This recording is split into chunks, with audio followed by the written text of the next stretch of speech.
All right, guys. So back with the third episode of Cooped Up here.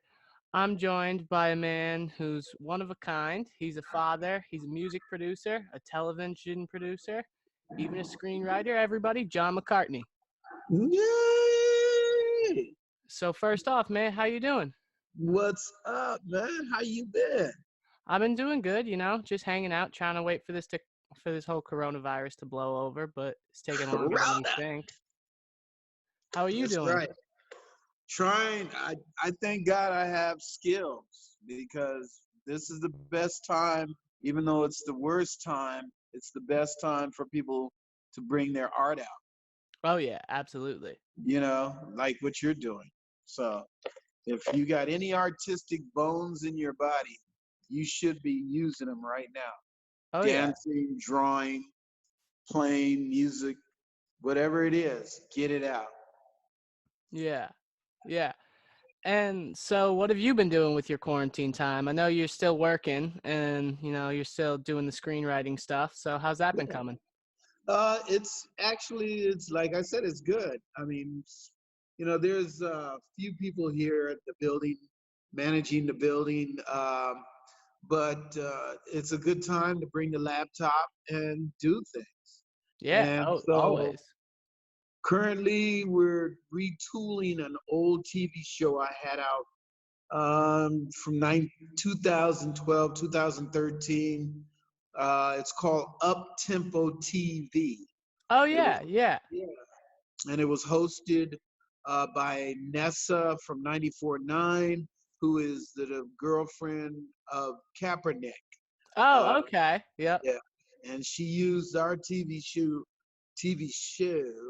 to get out of town. She used it as a resume and got on with MTV Girl Code, and Wow. there she bounced from there, and now she's at a radio station, one of those 95 this, 95 that, or 90 something, Oh yeah. uh, in New York. So she's doing her thing. That's great. That's great. So you started off in the music industry, if I'm not wrong, and you've got some really amazing stories. Like I remember you told me you started with Rick James, right? Well, in a way, it was the story was I I was coming off a bad breakup as a young kid in the 70s, and I someone came to me and said, you need to let it out, and Yeah. writing is good. So I to really tell the story right, so I wrote 200 poems, Oh, and okay.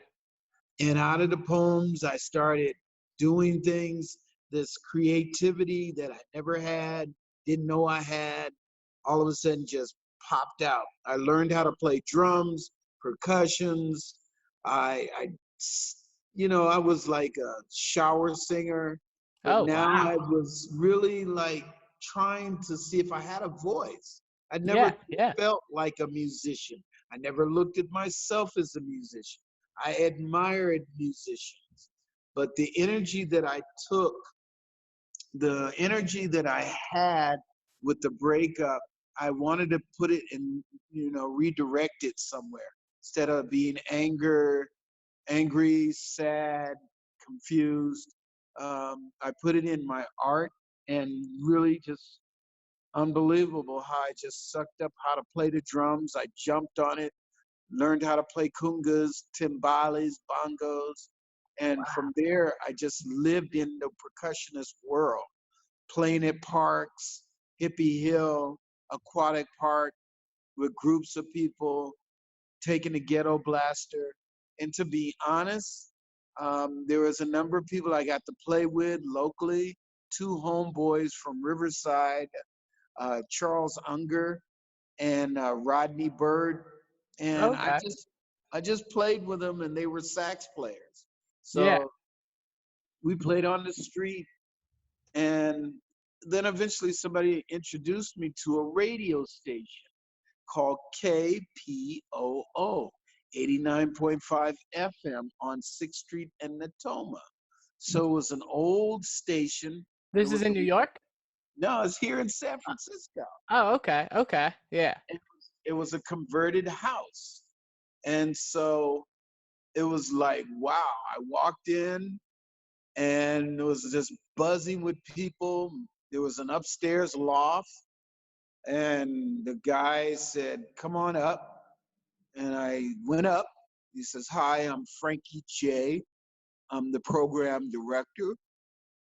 And he basically introduced me to all these different people. This is the newsroom. This is, and so you want to come to KPU, which is a nonprofit station run by minorities, um, different men and women from all cultures. They played all type of music. I was just sucked right in. I looked at their music library. They had every CD, excuse me, every album. Um, and I just like floored. I had to be in that station. I had to. So we had a great interview, and he's like, let me try you out, produce something, and let me listen to it. I'll even let you use our studio. And so I came up with a concept called The Path, Path. It was about Black history using a mixture of jazz and other eclectic music around the world. I was just pulling albums out. To Mm-hmm. make that to make that story short, I am now currently on, at that time, late 70s, almost 80s. I'm now a radio jock. I'm got two jazz shows. I'm doing news. I'm editing. I'm really into it. There's a gospel DJ named Emmett Powell, who is now passed on, world renowned, asked me, he said, John, I hear you play the drums. I need a percussionist for a church event. That's not my thing. But he said, $50. I said, yes. So we Yep. played. To move the story short, up, because of gospel music, his group was called the Emmett Powell Gospel Elites. Mm-hmm. And because of that, I was able to play with every great gospel artist in the world. Oh, okay. Okay. Wow, that's amazing. It was great. Now, this is how I got to Rick James. But before I got to him, the economy was changing. We were changing presidents. Mm-hmm. There was a club here called Circle Star Theater, Okay. and it was a revolving stage. Oh, World, I yeah. mean, some of the greatest acts were in there, and it would Yeah. revolve very slowly, so everybody in this circular type club venue could see the artists. You know what I Yeah. mean? It Yeah, it was was one of really those like cool. round table type things. So it was a special night, um, New Year's Eve, and we got asked to open up for Al Green, and the great Al Green R&B singer. Mm-hmm. And I just couldn't believe it. All week I was just hyped up. Yeah. So I was listening to his music while we were rehearsing our gospel music. I was just playing around with his music. Yeah. That night, we got off the stage, we did our thing. Now, you remember in that scenario, those people were dressed like the 70s, Oh, yeah. Fully shirts decked out. open, high heel shoes, flared out pants, Yeah. Perms. medallions. It was just hella cool. Oh, yeah. So we were on stage after performing. We got off. We were in the dressing room, and the manager of Al Green said, "Our drummer just came down with some type of sickness. We don't. He's throwing up." Um, Al did like the music. He was hearing the music.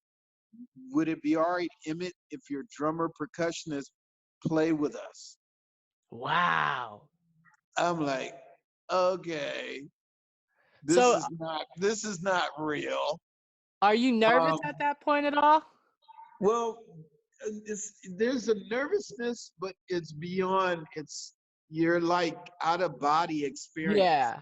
You're nervous, and that's the only way you know that you're alive. You're Mm-hmm. trying. You can't. You got to have somebody even had to turn and say, "John, breathe." bridge jump. I'm like, that's Al Green. So we had Yeah, a little a going over the lifelong dream music, actualized. and he was very serious, very on time. He's like, this is how I do things. Just watch me. And he's talking to the whole group, the whole band. Yeah, Remember, watch me. He's looking at me as the new guy. He says, just follow. To be honest, then he tells everybody, just follow me and the drummer guy, yeah, the percussion. And you know, just listen to my count. He's telling me, watch my feet, my hands, and I'll look at you when there's a change in a chord. Drummers, people don't get it that drums have chords.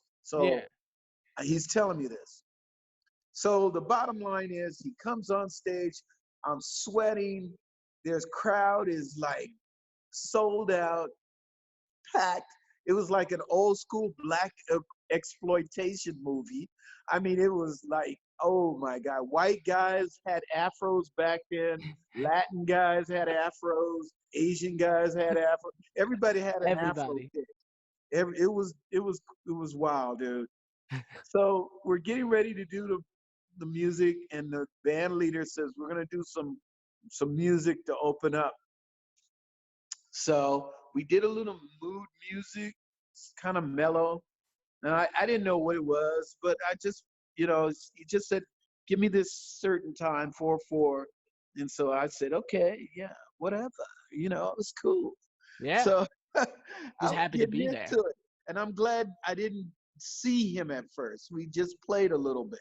Yeah, yeah, Then he comes on stage with a bunch of roses, and that was his stick, his thing. yeah, And he's throwing roses out to the girls, and the girls are screaming, and the guys are yelling, "That's my dude, ow!" Everybody's screaming. So I'm like, I cannot believe this. My parents, my family. I'm thinking of my friends. If anybody could be here tonight, does anybody even know that John McCartney is on stage with Al Green right now? That's what's going through a young man's mind. yeah, So Al comes to the mic, he gives me that look, and he counts me down. He's like, then he waves me off, and he's like, hold up, I need to say something. He says, I've been through a lot of stuff, everybody. Everybody's like, it was crazy. And they're screaming, Al, we love you. Let's yeah, stay together. Come on. They're yelling out song titles, everything he's done, all his hits. yeah, And he's like, I want to tell you guys here in the San Francisco Bay Area, something has changed in me. And I'm going to say to you all right now, uh-oh. tonight, I'm never going to sing R&B ever again. Whoa. I'm now Reverend Al Green. I've given my life to Jesus. Uh, and the crowd, like, you could hear voices. What does that mean? People are like, What, no, what does what that happened to mean? our money? What are you talking about? It was $80 back then. Yeah, That's a lot of money for just two people, you know, for tickets for him. yeah. So he People are like, repeats it that's great, again. but what happened to my money? So he repeats it. He's like, I get it. I get it. Um, you've all know what I've been through. And of course, everybody's got you're like mumbling, like, what? What did he go through? People that don't know Al Green went through a situation where he had a girlfriend find him in a situation, and she was cooking grits, and she was going to throw it at him, and he ended up shooting her and killing her. Jeez. And so at that time, the power that be, the record labels were huge. His money was huge, and Yeah, I think he got off with just missed an assault. I don't know if it's first degree, a second degree, or misdemeanor, whatever it was. He was yeah. basically, Got off light. got off light because he was defending himself. because grits can basically take your skin off Mhm. at that boiling point. Yeah. So, I mean, whew. you know, that's what's running through your mind, and you're all thinking, okay, so he's something's wrong with him because of that incident. He killed somebody, and he's changed. So Yeah. he's like, I want you all to pray for me, and I've decided that gospel music is what we're gonna play. And everybody was like, say what? Say who? Say gospel. I didn't come here for no gospel. I didn't know church. I mean, brothers, the white brothers, the Asian brothers, the Latino brothers, the brothers, the sisters, they were just like, this is not what we paid this for. We came to party and to Yeah. drink, to do our thing. And Yeah. we're gonna be in church? Oh no. Yeah. So he says, count me off. We got into it and we jammed. It was a really badass jam. Really? We played some great gospel music, and people that really accepted it, they got into it. Half the crowd was into it. Another half was like some leaving. Other people were like, oh crap, Ola. This is Yeah. not what I came here for. So when they left, Al says, you know you're gonna be with me on the rest of the tour, right? Oh, wow. So I'm like, so it was a little small West Coast tour. So the next night he says, well, you're gonna be with me the next night at a place kind of what's the name of that place? He asked him, no, it's called the Cow Palace. The Cow Palace? He's like, yeah. So we're gonna play there. So that morning, the next night, front page news of the San Francisco Chronicle in the entertainment section, front page. I think it's Yeah. called a day book. Um, Al Green retires from R&B, made major announcement, went worldwide. Yeah. And so people had bought tickets that weekend all over, all the locations had bought tickets. Yeah. So he was like, okay. So it was also packed. People Oh, were yeah. asking me coming into the Cow Palace, is it true he's going to sing church music? What? Can I still get my money back? Can I get my money back? And we rocked the house again. Again, half the crowd was like, I can't believe this. I paid all this money to hear gospel music that I could hear in my church. Oh, man. So, the tour was short, Sacramento, and then that was it. Then we from that we got a national tour with a great artist called Albertina Walker, Mighty Clouds of Joy, people that you wouldn't know about unless you Yeah. know I was gonna Christian say. music. And we're at one of the biggest churches in Chicago. Okay. So we're performing, we're Mhm. jamming. I mean, I'm doing my thing. I'm getting so hot, funky with my percussions. I got my drum set, my percussions. I got bongos, got a timbali trap. I mean, I was doing my thing on stage.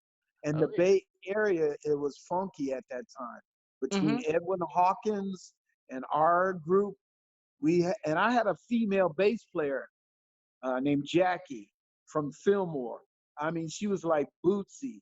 She was like Graham Central from Sly. She was the funkiest female I've ever seen or heard on bass. And she was it. She was the real deal, Holyfield. I was trying to stay up on drums.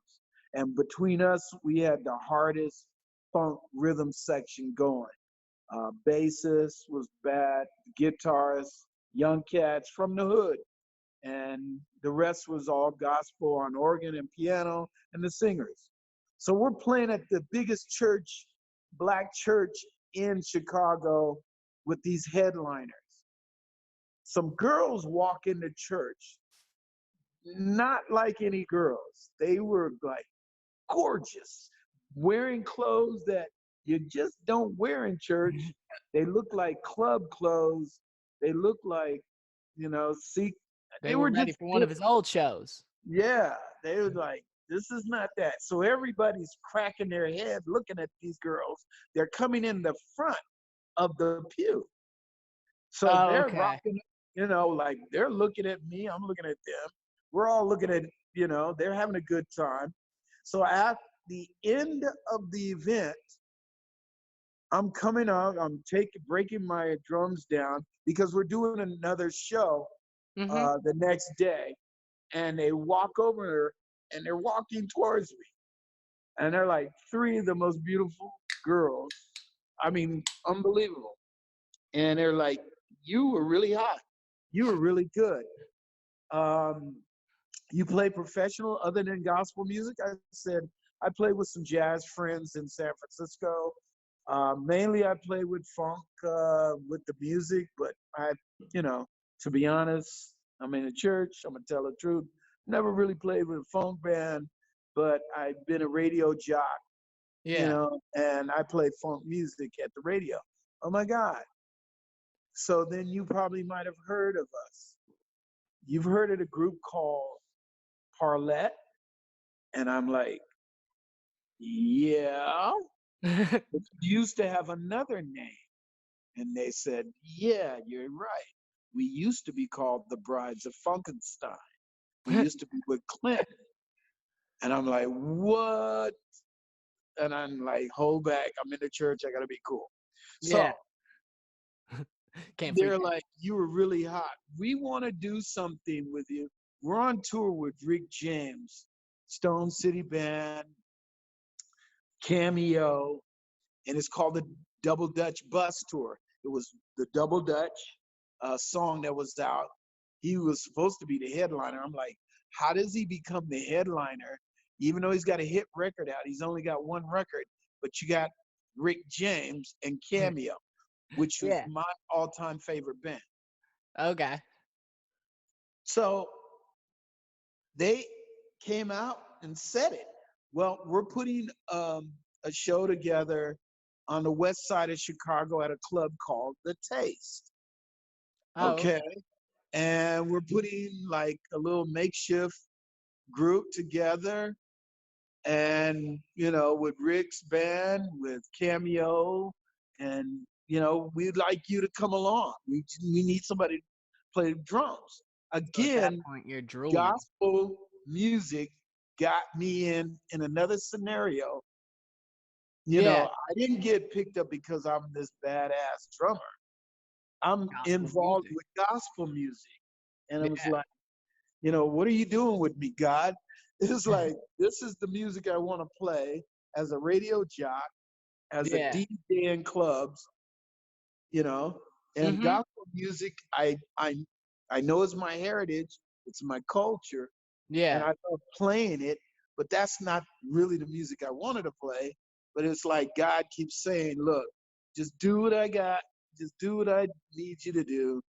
And just, I'll drop a little pearl on you, drop a Yeah. little gem on you, kind of keep you close.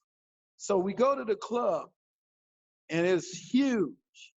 And it's again mixed, mostly black, back in the days, early 80s, and everybody's gigging. Yeah. Everybody's dancing. And so we do our jam. I'm jamming with some of the baddest cats in music. Yeah.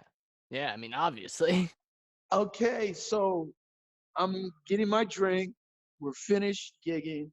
Mhm. And we see Rick in kind of like a director's chair, sitting in the back near it's a VIP quartered off and near the dance floor so the people can see everybody.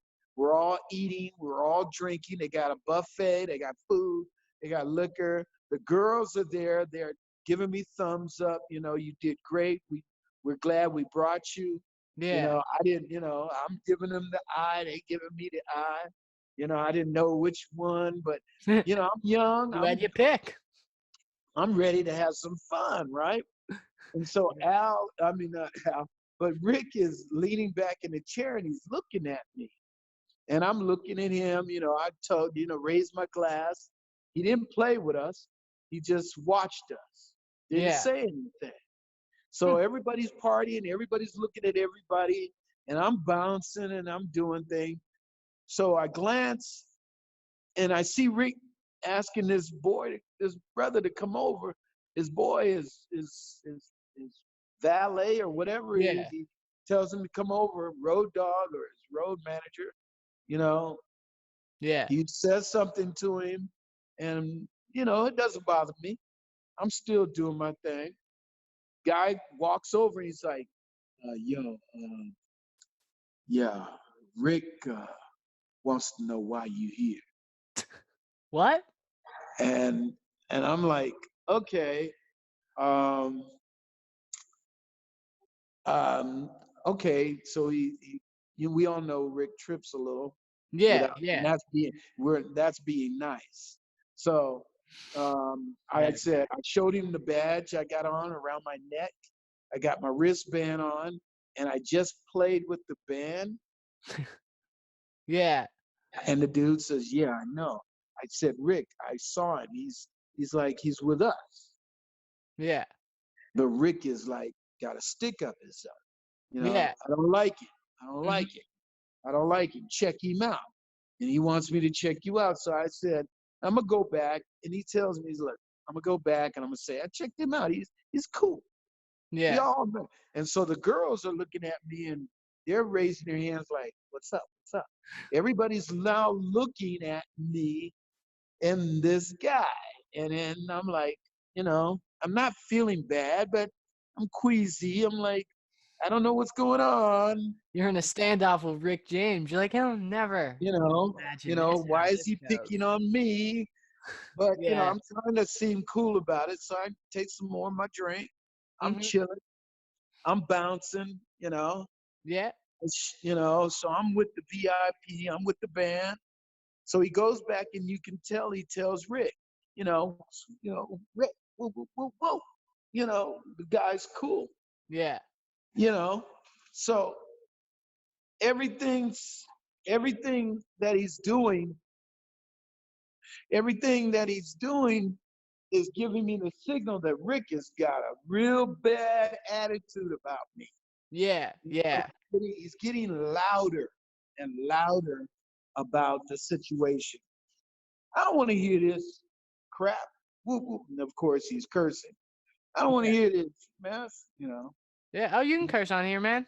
Oh, okay. So, Yeah. he's Absolutely. like, Yeah. like, I don't give a fuck, Yeah. Yeah. you know, do what I tell you to do. Check that motherfucker out. Yeah. He's Rick James. At that point, he Rick probably thinks he can do James. whatever he wants. So everybody's now is zeroing in on Rick, Hmm. zeroing in on Rick's guy, and they're all looking at me Yeah. in the club. This is a lot of people. You got you almost got 1,000 people in this big old nightclub in Chicago. Yeah. So, All looking at all you. right, all right, all right. He comes over, he's like, I'm sorry, dude. Rick's got a stick up his ass about you, man. I'm like, all of a sudden, I'm like, what did I do, man? This is starting to hit me. Yeah. What did Yeah. I do? Because I mean, that's an idol. So you're like, what? What? So again, I'm writing all of this down. Before I say any more, I've written all of this down into a book Oh, okay. because I got my memoirs. Oh, yeah. because there's a lot of stuff that I've done. God has put me through a lot, Yeah. You've done a and lot, man. This this story this is like this no one other. this is like so dude walks over again. He Dude walks over and he's like, just Rick's got to stick up his ass. Rick is now like edgy, sitting, squirming on the chair. Is giving me some real nasty looks. Dude is like, I don't know what to tell him, man. I don't know what to say. I'm like, what do you want me to do, dude? You want me to leave? I don't know what to say, man. I don't know. I don't know Yeah. why Rick is tripping on you, man. Yeah. I don't know why. And the girls keep saying, what? And the band, cameos, people, everybody that's on the VIP table are looking, and now the dance floor is everybody is totally focused on this. I mean, the DJ, everybody's like, what is Yeah. Rick's The music problem with this stopped in the dude? whole club. And so dude's like, I don't know, man. I don't know what's Rick's problem, man. Tonight should be a good night, but he walks back and so I'm gonna tell him again that you're cool people. So he Mhm. goes back. I'm watching him. He goes back to Rick. He leans to the side in the high chair. He probably says something like he's cool. He's got his arms up. He's like he's trying to vouch for me, man. Yeah, yeah. And then all of a sudden, out of the blue, Rick bolts from the chair, jumps up. I don't give a fuck who that motherfucker is. That motherfucker's a narc. I know a narc when I see a narc. That motherfucker's a pig. He's a cop. What? This is So insane. so he calls me out in the whole club that I'm a cop, I'm an undercover cop, yells it out in front of everybody, Yeah. and it's like it's like being slapped by all three of those beautiful women. I've had the best time of my life, and then all of a sudden these three women just slapped me. That's how it felt. It's Yeah. like boom, back. Boom. It's like, wait a minute, what the frick is going on here? And all I got emotional about it. It's like Oh the yeah. girls like, whoa, whoa, whoa, whoa, Rick. Everybody went to Rick. Like, hold up. Yeah. So he kind of like fought through him, like, get that fucking cop out of here. He's a Yeah. nut. Ain't no fucking pig up in here. Get Yeah. him out of here. Stay like get him to the hotel. So they got him out of there, took him out the back, whatever they did. So Yeah. now everybody's looking at me on the dance floor. Everybody's looking at me like, and I'm like, oh, this is the greatest, worst. If there's a word for it, I have not found it yet. The Yeah. greatest. I've been taken to the highest point Of of highs. my life, and then turn around. It's like a trap door with a bunch of alligators. It's like, haha, you. So I'm like holding my drink. I'm like a little teared up. Yeah. The girls are like, what's up? I'm like, you know what? I'm from San Francisco. You know, I've been through a hell of a journey. I'm a radio jock. I'm not a famous guy, but I ain't no cop. Yeah. I Yeah. ain't no narc. I'm not no pig. You could have said anything else but cop. But to tell these many people in Chicago who don't even know me, Yeah. now think there is some reason for it. Mhm. So at that point, everybody's trying to come for me. I remember Cameo, my one of my all-time favorite bands in funk, Yeah. everything. And they're comforting me. They don't know me from Adam. Yeah. Young dude. It's all good. Mhm. Tripping, man. Everybody's saying, that's Rick. That's Rick. That's Rick. Yeah. Yeah, but I'm like, but that's effed up, man. Yeah. You know, let me just, let me get back to my little motel hotel. We were staying at the house, what they call it, Johnson Motels on the south side. I was on the south side Oh, and, okay. and in the hood, and I'm like, no, don't. No, we're up on Michigan Yeah. Avenue, man. Just come to the after. We're doing an after party. You're welcome. Don't go like that. Don't leave it like that. Yeah. Come and have a good time with us. No. The girls were like, no, just come on. Yeah. And so as soon as we got out the door, I I got taken in a van.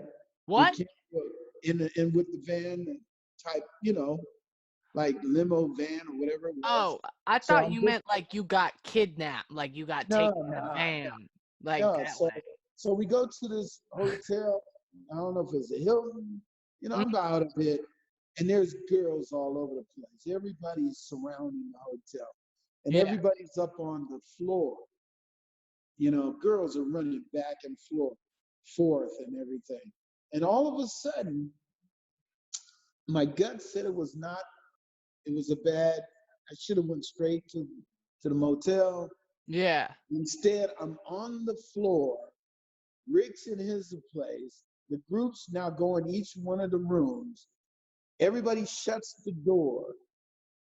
And that's what I was writing in my memoirs. It's like the door is all shut and I'm yeah. standing in the lot after all that I've been through.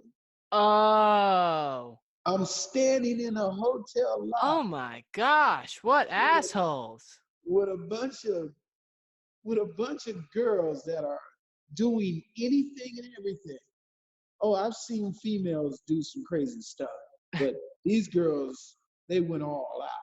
Yeah, They can never talk about guys. They do what they got to do to get next to it. When you talk about groupies, I yeah, saw the worst of it. really, really. What's the worst They groupie? they were trying to get. They did anything and everything to get into one of those suites to see anybody. They didn't care who you were. Yeah, You could be the equipment man for the Stone City Band or for yeah, Rick James. You weren't nobody. All you did was pick up the speakers. It didn't matter. You had yeah, a room full of girls. Just to be close to him, if you are close to Rick, they're gonna get close to you to get yeah, close to Rick. So they were all super freaks. They were all trying to live out that fantasy of being known as the super freak. yeah. So it was like a film, where you get this close up and you just shrink. Mhm. And that's how I felt. I felt like I just shrunk right in this lobby with all of these freaky girls running back and forth, asking me, "Who are you? Are you with the band? Who are you? Are you with the band? Who are Yeah. you? Are you with the band?" Who are He ain't you? nobody. He ain't nobody. He ain't nobody. Yeah, And when they said that, it woke me up. yeah, And it was like, let me get the frick out of here. yeah, Got in a cab, went to the motel, and started living my life. yeah, And I got more involved with the gospel, and I did more traveling, and didn't have a lot of great events like that, or I didn't meet a lot of celebrities, but it was through radio that I got into meeting other people, interviewing people. yeah, Uh, you know, Black Panthers, the 70s and the 80s were really deep. Jazz artists. I got to meet some of the greatest jazz artists. But there was something that was different and more significant than I could ever dreamed of. And it had nothing to do with music. yeah, So during this time, South Africa had their apartheid. yeah. We were protesting so much. Mhm. Yeah, we were all that it needed to be dismantled.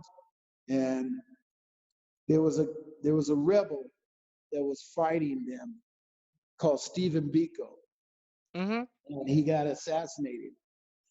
And so that just the young people we rallied, and Yeah. our radio station was really big on it. And because I did the news, sometimes people wouldn't show up. You Mhm. know, I got involved with a lot of the news that time. And it really opened up my eyes about the world, even though I didn't see the world. I got to read the news, you know, these different wires of what's going on in all these countries, you know, mass killings and all these Southeast Eastern countries, Latin countries, African countries. Yeah. So Stephen Biko was killed, and so I had an idea. And here in San Francisco, we had the general, the consul general of South Africa was based Mhm. here. No one, it was on every night. Everybody tried to get an interview with the guy. Couldn't do it. He Yeah. refused to do it. Well, your boy, I got in. I don't How? know how How'd you do that?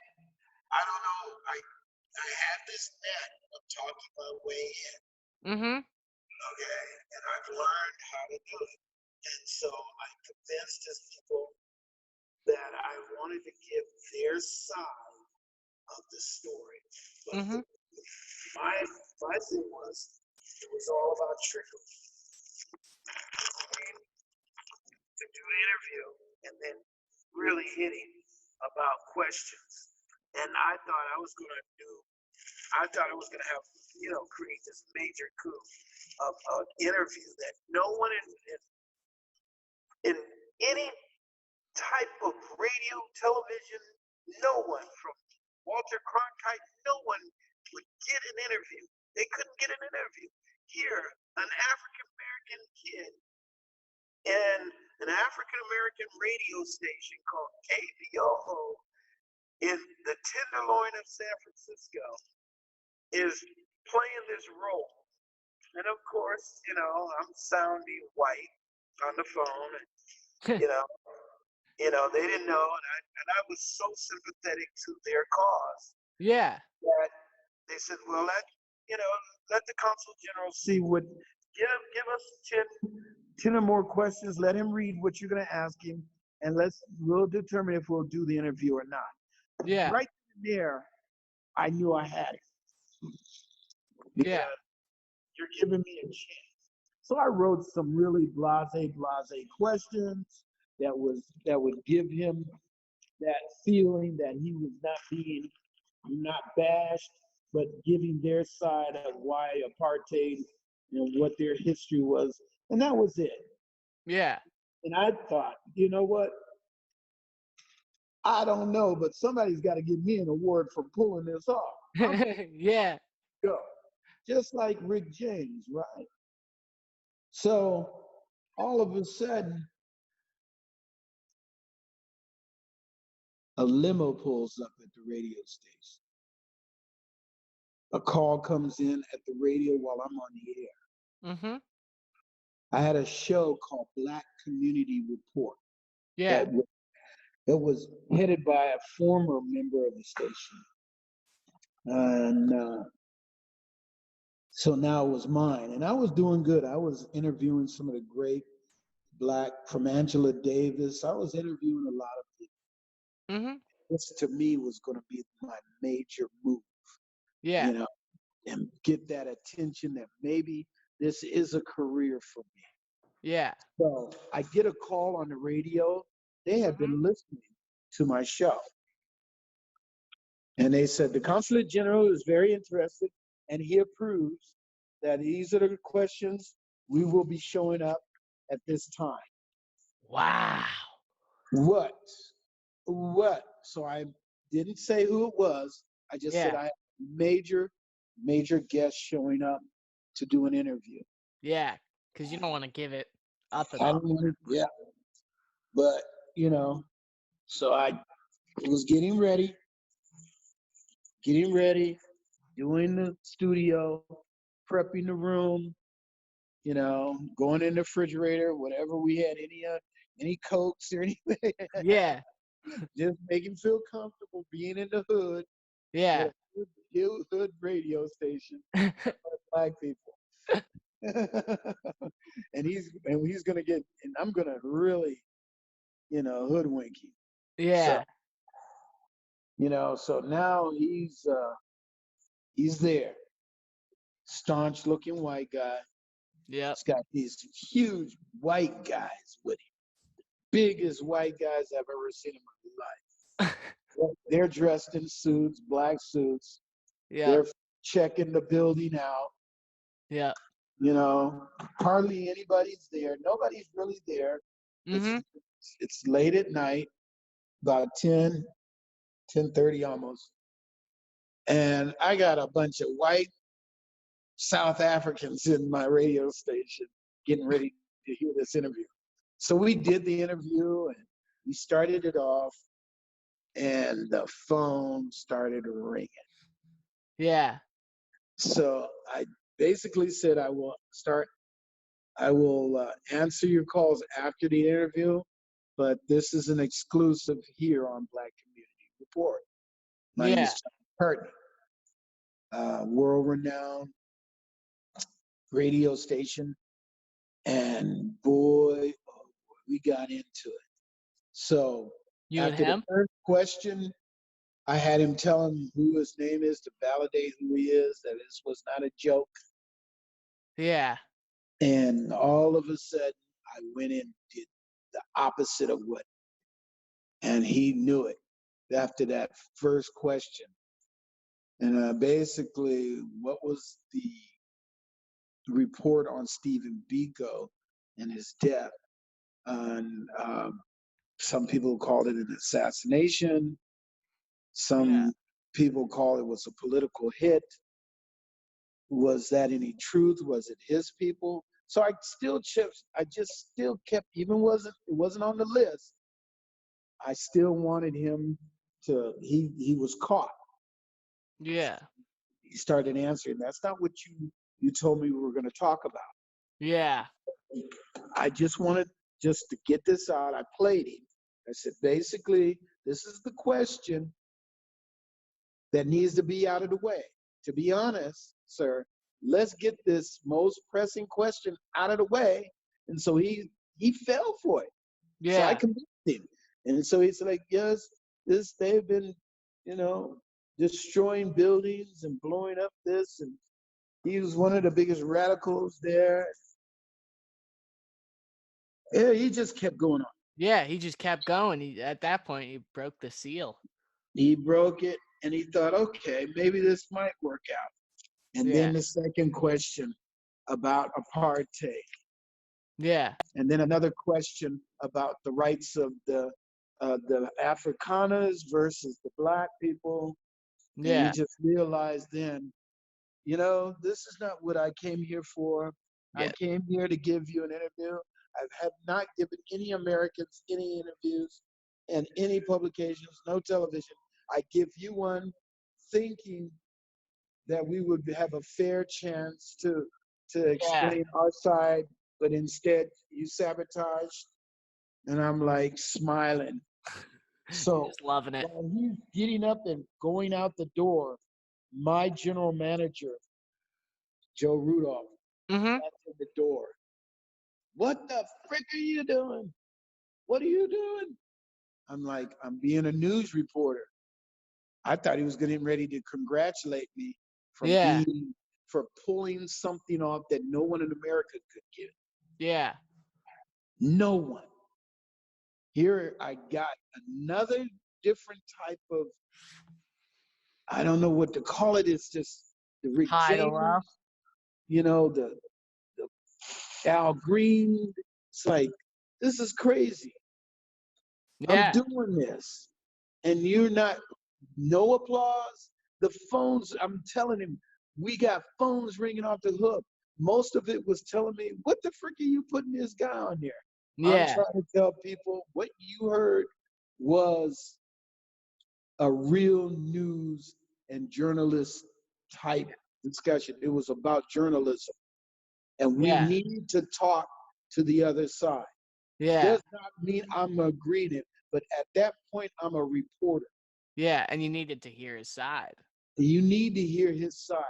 I personally don't agree with it, but if we just do that to everybody, we wouldn't get any information. We wouldn't know anything. What And do we you couldn't get want to know? anything done. They're killing them. They're doing this. They're destroying them. I mean, I've had white radicals talk. I had black radicals call me. Oh God, I had old people, young. I had unicorns. Everybody was pissed off. Yeah. You don't put those type of people on the radio. They don't belong there.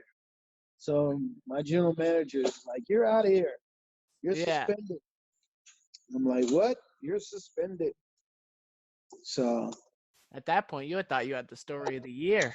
I had the story of the year. Yeah. Did. And so Did. at that point, he was just when the press called and got word of this, Mm-hmm. all he did, basically he kept shooting it down. Yeah. No, it was a farce. It was this, it was that, and that drove me crazy. Yeah. All that Yeah. work I did to To, pull it off, that we could get this man, to we could do an interview in America. and get an interview and then get him. And maybe he wouldn't answer the questions, but we would, as a people, I wanted to be that conduit Yeah. that the black community had a conduit of the world would get him, corner him, and get him to answer any questions that we wanted to ask. You Yeah. know, even if he didn't, he needed to hear how we felt. And I thought it was worth it. I thought it was worth being suspended. And I told my general manager it was worth it. Yeah. And the press was trying to come by. It brought attention to the station he didn't like, blah, Yeah. blah. And at that point, I made a decision to leave radio alone and then go into television.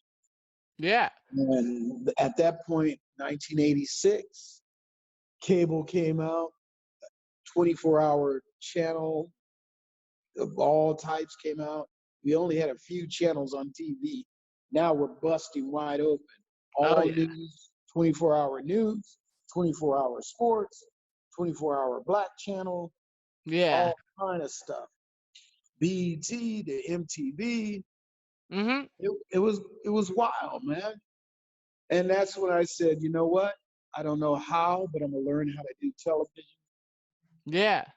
and and I'm gonna make it work. Yeah. And then Make it so work. now you're more into screenwriting now. And so what are you working on more now? Well, I still do television, Uh-huh. and we're currently, as I began the interview, I was going to talk about it. We're currently retooling an old TV show that I had Yeah. The called up tempo. Up Tempo, and we're going to put it online and just work it back.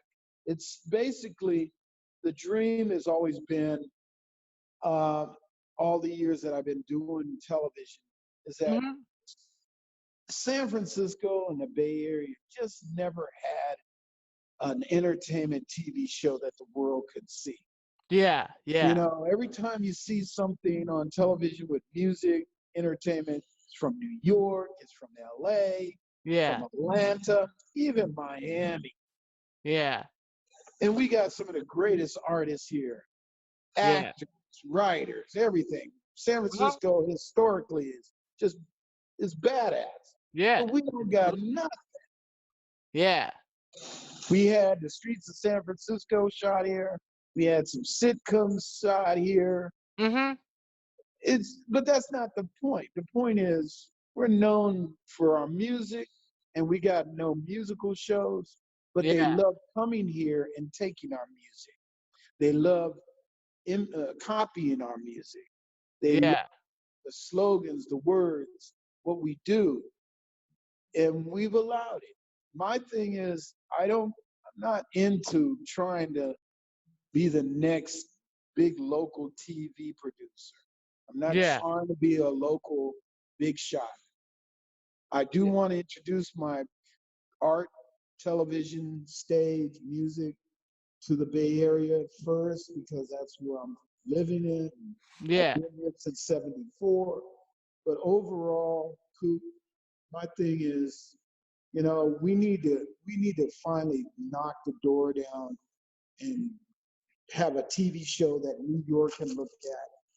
And I'm tired of looking at Puffy's Revolt. I'm tired of looking at Fuse. I'm Yeah. tired of it. But we don't seem to have,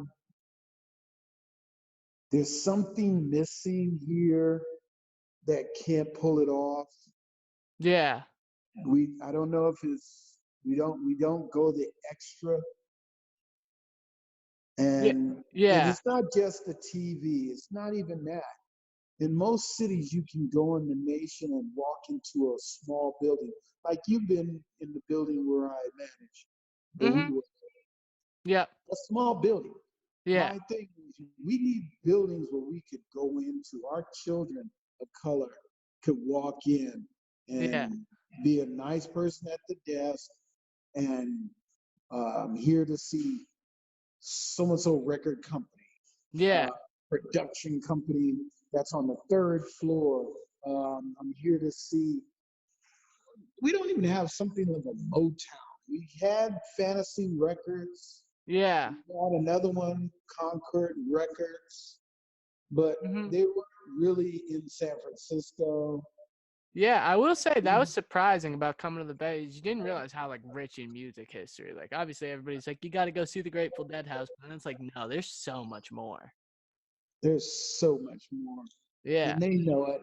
In fact, this is the biggest disrespect I'll say about my city. Mhm. There needs to be a statue. No disrespect to all the statues and names, but there Mhm. needs to be a statue of Sly in the family stone. Yeah. There needs to be a statue of Sly in the family stone. Mhm. A groundbreaking, innovative band that changed the whole freaking game. Yeah. Okay, there's a lot of people that could change the game. They were out, but they didn't change the world like Sly did. The Yeah. Beatles, they were Louisiana funk. These bands were out first. They were Mhm. out. You had the Isley Brothers out in the 50s. Yeah. They were out, but they weren't funking it. They weren't innovative like this. You got a band that was built multicultural and had a woman in the horn section. Yeah. You know, the sound, the rhythm, the music, Mhm. just his music is San Francisco. Oh yeah. I And I mean, will go on the limb and say, before we talk about Journey, Carlos Santana, all of those great bands, the yeah. Jefferson Starship and all that. I love them, but you know what? You're standing on the shoulders of one of the greatest innovative bands that were, I mean, world renowned. Yeah. Sly and the Family Frickin' Stone. And they deserve more credit, more. And that's why I'm pissed. That's why what I want to do with my television to go worldwide with it, nationwide. So when people know that when the Bay Area is, when I shoot, I talk about the best of the Bay, what we're trying, who we are. We're not a bunch of guys that are just Yeah. smoking weed, and that's all we're talking about. It ain't just all hip hop. It ain't all just jazz. It ain't Yeah. just all classical and ballet up in here. And it ain't all about EDM or rock. This Bay Area has been eclectic, and Yeah. that's why part of it is called, that's who we are. We're the Barbary Coast. Yeah. That's for sure. We're still a wild time. Oh, it's wild. Certainly in the Tenderloin too. Mm-hmm. And I mean, being a person that was so passionate about music for so long and you covered music for so many years and you were involved in music for so many years, how cool is it to see your son kind of take the same path, going on to be the great rapper Lil B and everything like that? Oh, you want to intro into the Little B era? Well, Sure. that became, it was, there's two parts to that Mm-hmm. because I got three sons and two beautiful daughters, Yeah. and they came before him. Mm-hmm. And his oldest sister, Kalia, uh, she just, I don't know, she just blew up. She became a star. She was a child star Oh, on what okay. they call the WB Kids Club. Oh, okay. I haven't heard of that, but Yeah, so this is before Brandon. This is way before yeah. Brandon. His older brother, uh, John Paul, who Mhm. ended up moving to Little Rock, Arkansas with his mother, he was into inventions. So Yeah. he would invent things, new Okay. type of radios, all kind of. I'm just looking at my kids, and Oh yeah. Yeah, absolutely. I didn't know what Brandon was going to do. Brandon was my little road dog, where Yeah. if I was gigging, if I had music, if I did a party, a club, DJ, if I was interviewing somebody, Yeah. because I was dealing with the TV, beginning to get that going. I had a Mhm. TV show called San Francisco, LA Club 20. And I was always, when I was interviewing an artist, I would always get an autograph signature for my son. I Oh, would okay. always bring That's him, awesome. gifts, promos. You Yeah. know, I didn't know how effective that was to him. I just, as a father, wanted him to feel connected to Yeah. my world. Yeah. And so that's the first part. Yeah. The second part, there's there's things that happen in life, and in those things you have a gap. Mhm. And so in that gap, you wonder what's going on, how he is, Yeah. you know, you don't see him as much. Yeah, 'cause I His mean, mother's, it's life. mhm. And then one day I'm looking at MySpace, and something told me my son is at a certain age now. Let me see Yeah. if he has an account. He did. Yeah. And so that was just really cool.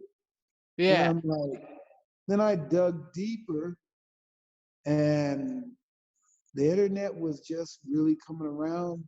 And Mhm. I put his name in Google, Yeah. and it just pops up under another name called Little B, Bass Guy. Yeah. And I'm like, my God, Yeah. I leave this boy alone and he just go buck crazy. Yeah, that And must have been a crazy feeling to come back and see, like, musician too. well, the thing is, he had a hit record. I Yeah. mean, he took my journey, and where it dropped off, it's like he picked it up and ran with it. Oh, yeah. Yeah. Because I didn't know if there was stuff he picked up on, or the autographs, the music, Yeah. the stuff that I brought home with. You know, we would go into a record store in Berkeley, and there was a young lady named Paula Reyna, and she was Mhm. just a clerk. Now, Paula in the Bay Area is one of the biggest PR companies Yeah. in the Bay right now. Yeah. And we just laugh and talk about it. How, I just met this nice little pretty girl. We Yeah. talked music. She was up on music. Yeah. I mean, she wasn't just beautiful, she was up on music. She Yeah. knew about music and the business, and she was going to school. And it was just cool to talk to her while I had this little boy with me. Yeah. And that little boy now is, you know, Little B Yeah. with a major hit record with a group called The Mhm. Pack. And that's where it goes. And then Yeah. we reconnected, and he was like, Pop, and I'm like, Son. Yep. And we just were back, you That's know. awesome. That's So really this awesome to is the hear, man. best time for us right now as father and son. What'd Right you say? now, we got a lot of things we're talking about. And he's building up his reservoir of music. And like Oh, I yeah. told him, you know, a lot of technology changes, but Mhm. man doesn't. And so what I think it was good for me to come back, and we hooked up because I talked about the old music life, the Rick Yeah. James, the Al Greens, what music was like back in the day. What's missing today is Yeah. the good things that really should have been. There's no more artist development. There's no artist development. There's no protection. On the other side, you have great freedom to make more money and to produce and create more than you could ever dreamed of. But at the same time, you don't ever want to say stifle people, but Yeah. we have, because of the openness and the social media and this beast that's out there called the internet, you got a lot of people that ain't got one ounce of talent, Yeah. and they need to be talked about. Back in the old days, you try to sing and somebody would be honest and say, Coop, You can't Cooper, sing. you can't sing, boy. Yeah. Stop. Get off that mic. Somebody Yeah. tell that boy he can't sing. Tell that boy he can't rap. Tell that boy he can't play no instrument. You need to go to school. You need to get taught. You need to get some learning. If Yeah. you're going to do this, you were told to get it. Now, the kids, this generation, don't want to hear that Everybody because thinks they they're a can rapper. use technology to distort, to Mm. manipulate the music.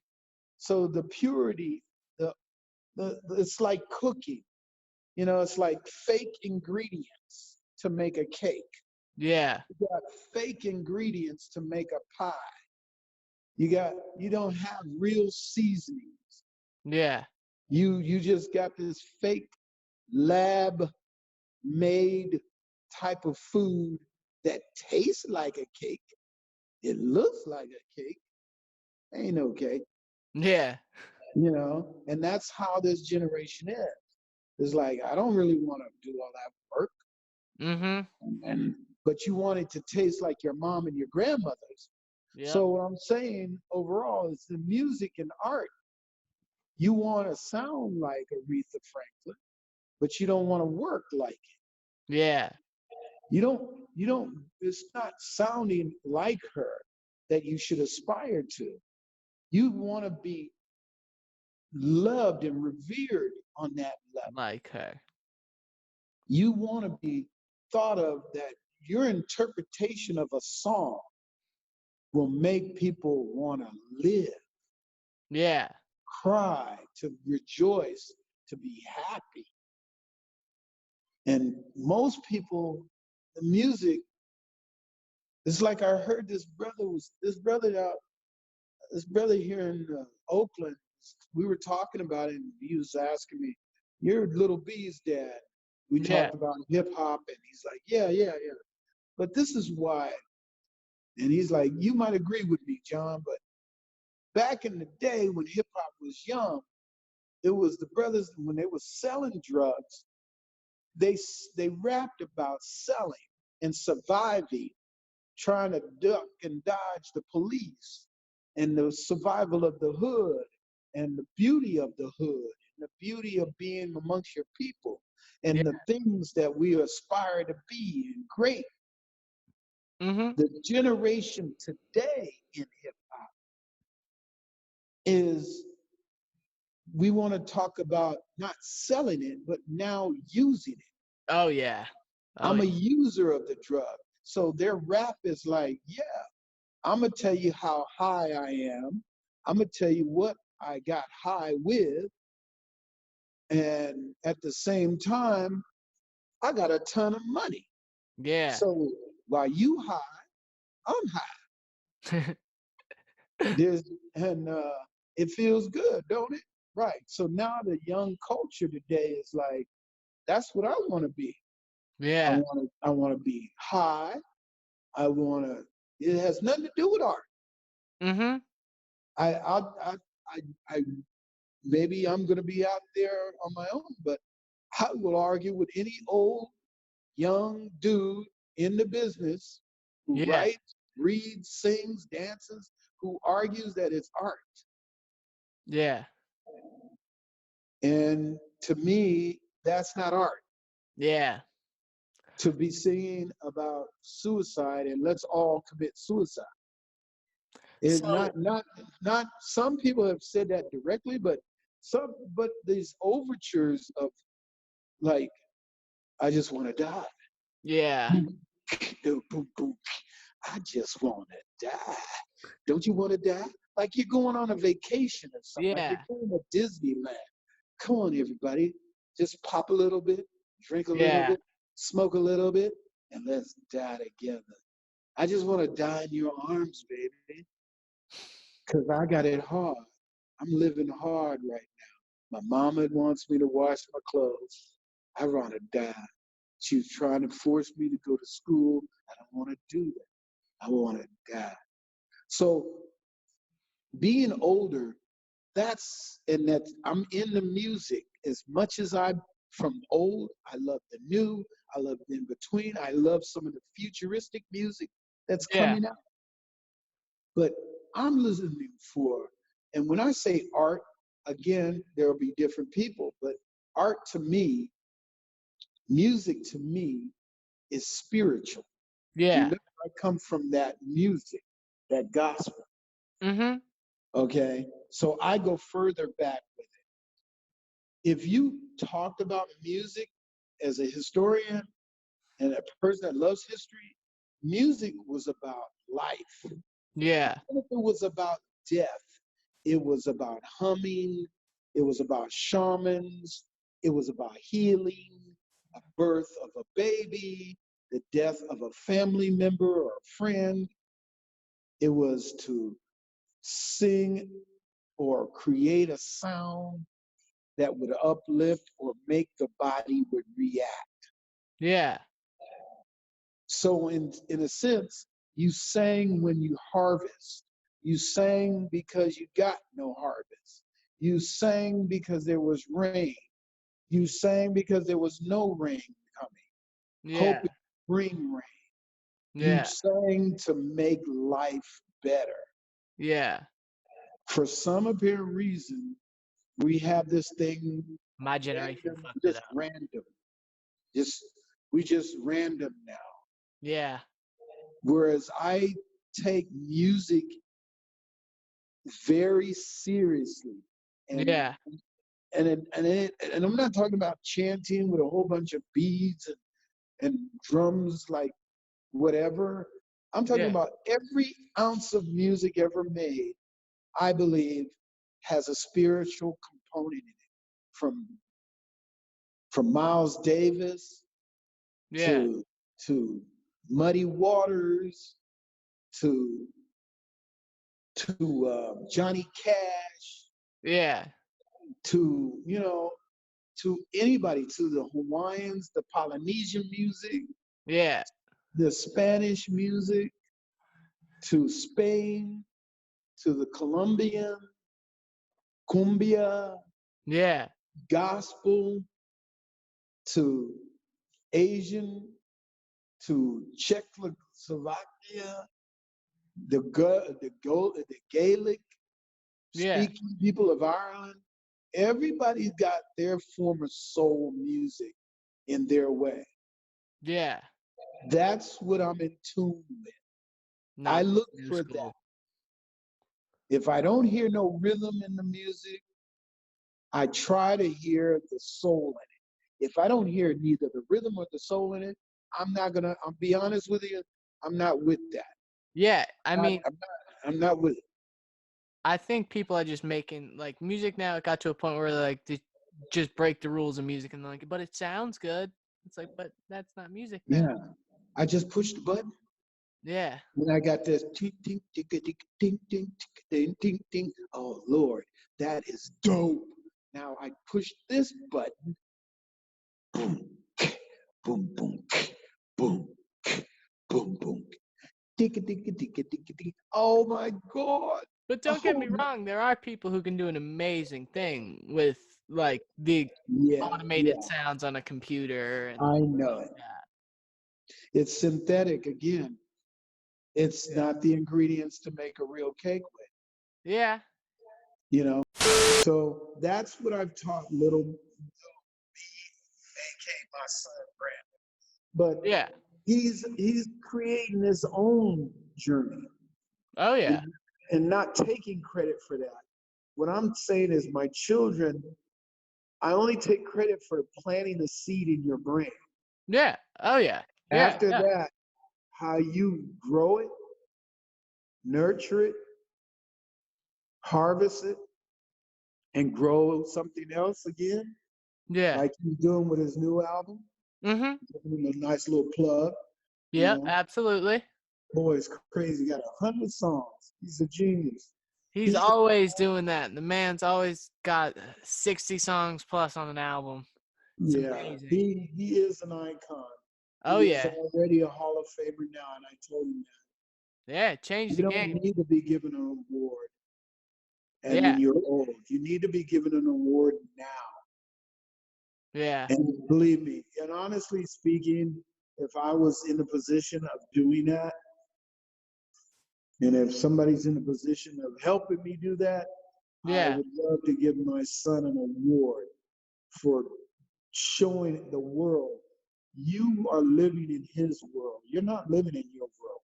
You're Yeah. living in the base world and you don't even know it.